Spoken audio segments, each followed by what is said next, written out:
Isang istorya ang umusbong sa eskwela na ito. Tila ba'y maraming nakakalam kung anong misteryo ang bubalot dito. Hindi ko alam. Ang bigat sa pakiramdam. May multong nagpaparamdam.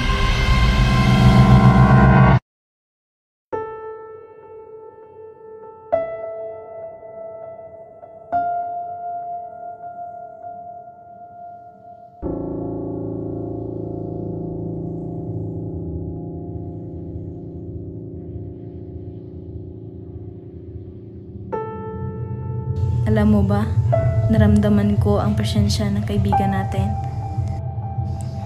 Ako din, di ko lang sinasabi. Pero paminsan-minsan nakikita ko siya sa may mga puno kung saan tayo dati nag-aaral.